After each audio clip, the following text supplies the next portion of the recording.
Nisha Lynn, your trusted real estate advisor here. I just wanted to cover some of the most frequently asked questions that I come across. So number one, how long does the home buying process take?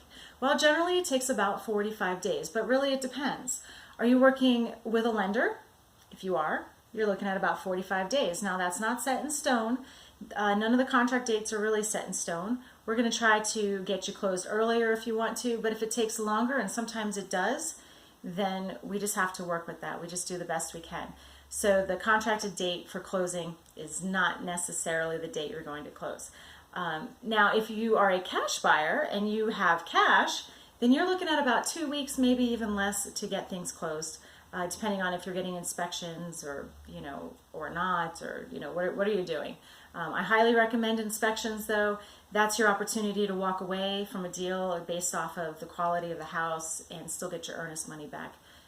Not to mention, it really just tells you what's wrong with the house, so that you know what to do, what to fix when you get it. You're going to have a punch list of things to do when you actually own that home.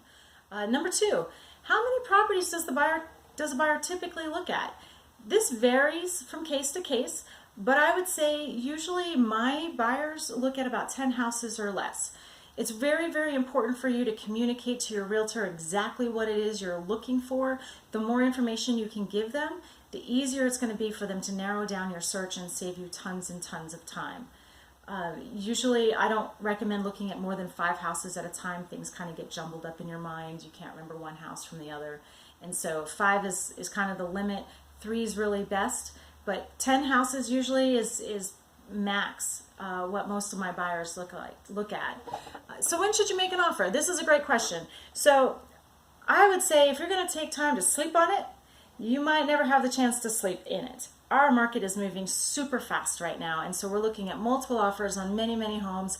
If the market and the price are at the same level, and sometimes the price is high, they drop it, it comes down to the market, or sometimes they're priced high and the market comes up. So it doesn't matter how long this house has been on the market. If it's where it should be to get an offer, you're often looking at multiple offers. And so for that reason, I recommend just getting that offer in right away. Don't delay. If this is the perfect house, and truthfully, there's no such thing as a perfect house. A perfect house is really the 80-10-10 house. In other words, 80% you like, 10% you can live with, and 10% you can change. That is a perfect house. That's a great house. But if you find that house, don't wait. Get your offer in right away. How much should you offer? Well, we can always run comps in the neighborhood, and again, this depends on, are there multiple offers on the house? If there's multiple offers, you're going to have to come in a little bit stronger, and in this market, I always recommend a strong offer. Sellers aren't, negotiating as the same way that they used to, because we're in a seller's market, and so, when you're looking at this house, I recommend writing a strong offer. Otherwise, somebody else is going to come in and snatch it out from underneath you. Should you lock in your interest rate, or should you let it float? Great question here, but I'm not a lender, and that's not something I can answer. So talk to your lender, have them run the numbers, ask them what they think. These are great questions. It's like buying down points. I can't answer that for you. Talk to your lender about that question.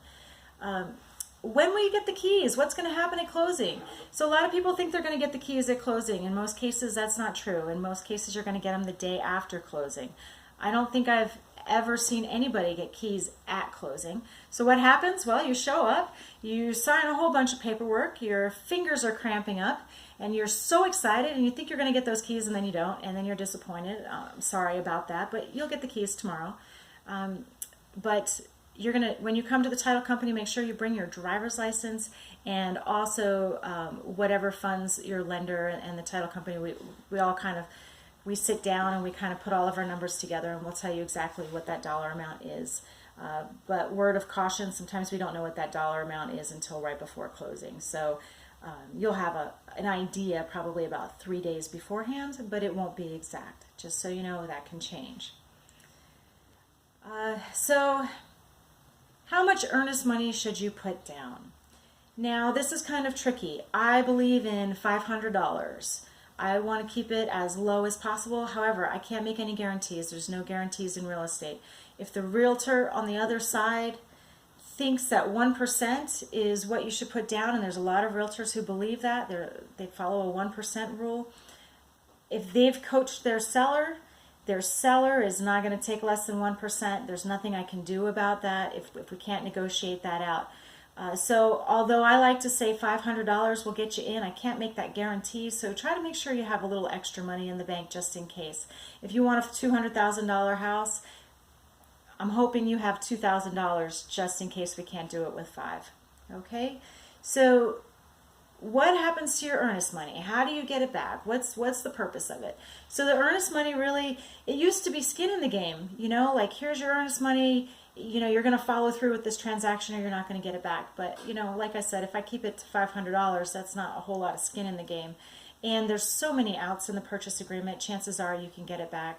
The seller can tie it up though. They have to sign off that it goes back to you. And so if they take their time signing off on that, it may be a day, it may be a week, it may be a month. I have no guarantees once again. However, so long as you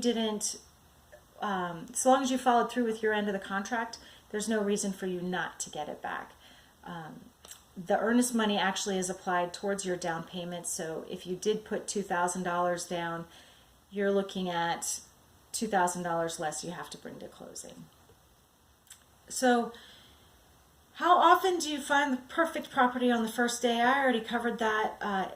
The 80-10-10 rule, the perfect property, it doesn't really exist. 80-10-10 is a good rule to follow. You're probably going to find that perfect property. I'd say half of my people find it on their first day, the first outing, because we just really narrow down that search to exactly what it is that you're looking for, so that we're not looking at every house on the market, which obviously doesn't make sense. We just want to look at the ones that make the most sense to you. What money will you need to come in with? So like I said, 3 days before closing, your lender should give you a pretty good idea of what you're going to need. It can change before closing as the title company and the lender are putting all of their stuff together and kind of hashing out the difference and making sure all the numbers are right. That number can change a little bit. So just a word of caution there. What they tell you isn't necessarily going to be exact 3 days before closing. You might not have the real number until the day of, just right before you walk in. So how long do home inspections take, and do you need one? Well, I highly recommend one. It's going to tell you everything that's wrong with the house. It gives you many, many outs if you decide the house isn't for you because, I don't know, maybe there's something wrong with the roof and they won't fix it. Well, you don't have to buy the house. Nobody's going to twist your arm into buying a house that you're not comfortable with, and that's one of your outs. The home inspection itself takes about 2.5 hours. There's other inspections, though. There's sewer line scope. There's also termite dry rot. There's a ton of other inspections as well, but those are the 3 that I always recommend. And so if you can get all of those scheduled at the same time on the same day, you're looking at 2.5 hours. But it is possible that we can't actually coordinate that, and so you might be looking at a whole afternoon of inspections. And I do recommend that you're there. Otherwise, you're going to get a report, and it could be scarier than it really is. Based off of what you're reading, you may or may not know how scary it really is, and it could be nothing, and it could be really, really big, and just depending on the wording that they use on that report, it can really downplay something. So I always feel like it's important for you to be there, see things with your own eyes.